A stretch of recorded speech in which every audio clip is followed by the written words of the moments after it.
पहले तो ये समझ लीजिए, अगर आप जातियों में बने रहेंगे तो आप नीच बने रहेंगे। फिर आप शिकायत किससे करते हैं?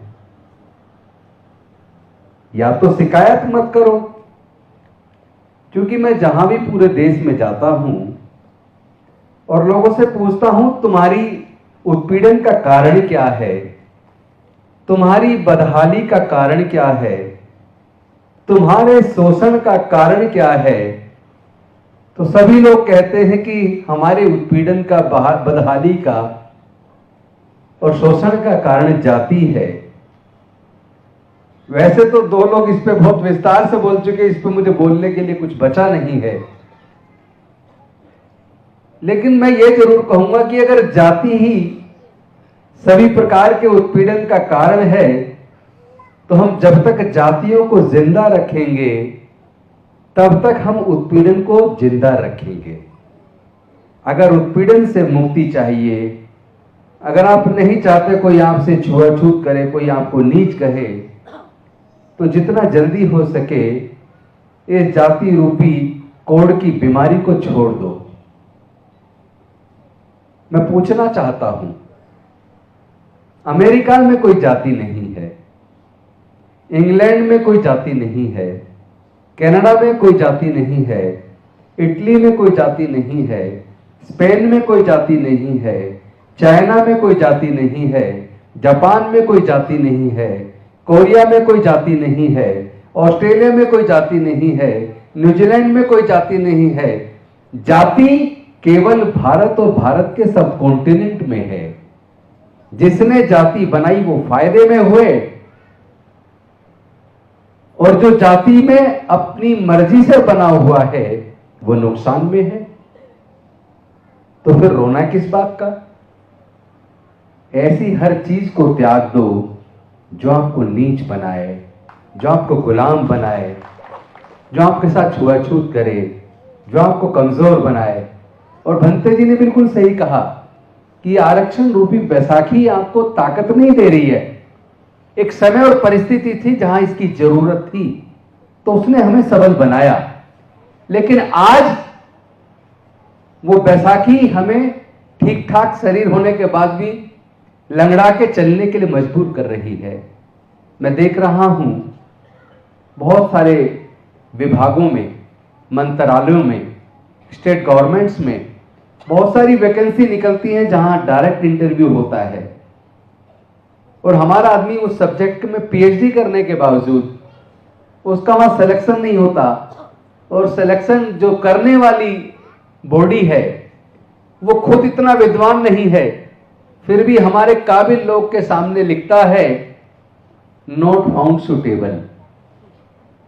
जिसने मन बना लिया कि ये काबिल अछूत आ गया है, ये काबिल शूद्र आ गया है, इसको नहीं लेना है, तो आपकी काबिलियत को वो जीरो करने में 1 मिनट लगाता है।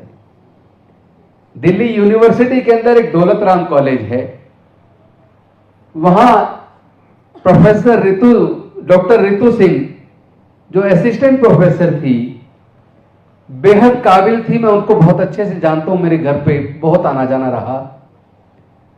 और वो बच्ची एक एक्स्ट्रा ब्रिलियंट थी।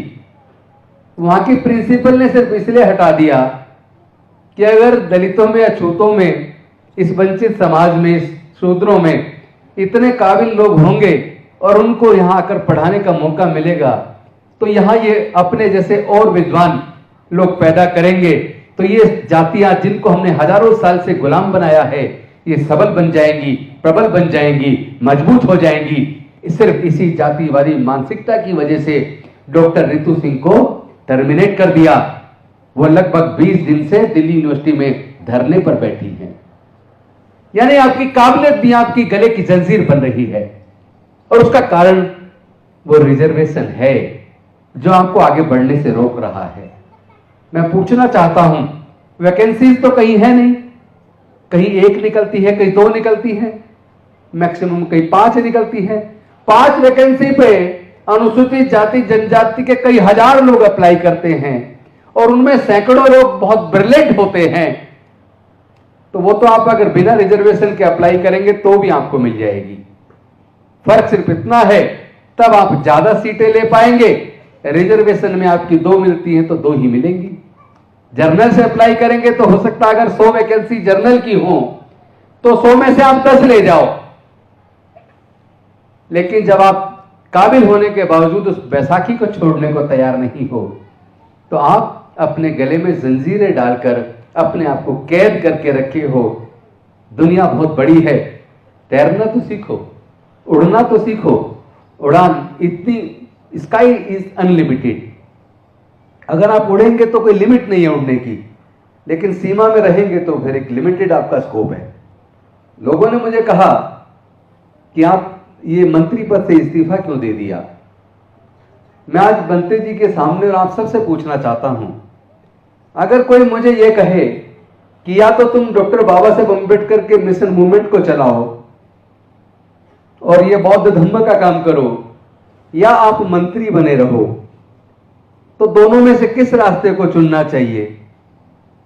मुझे उचित लगा कि बाबा साहेब की वजह से एमएलए बना। वो रिजर्वेशन की व्यवस्था ना करते तो एलएलबी में एडमिशन ना होता, वकील ना बन पाता। बाबा साहेब रिजर्वेशन की व्यवस्था ना कर पाते तो एमएलए नहीं बन पाता, और एमएलए नहीं बन पाता तो मंत्री भी नहीं बन पाता।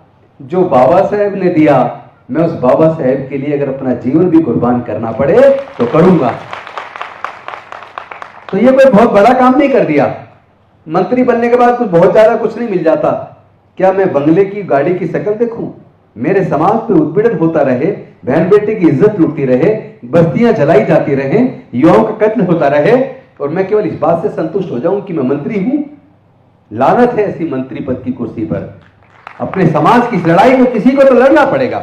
डॉक्टर बाबा साहब अम्बेडकर ने जो रिजर्वेशन दिया, तो रिजर्वेशन देकर अपने बच्चों को पढ़ाकर क्या चाहते थे कि हमारे बच्चे पढ़ेंगे, जज, engineer, collector, doctor, scientist, professor बनेंगे। तो मैं अकेला हजारों साल की गुलामी तोड़कर अपने लोगों को यहां तक लेकर आया।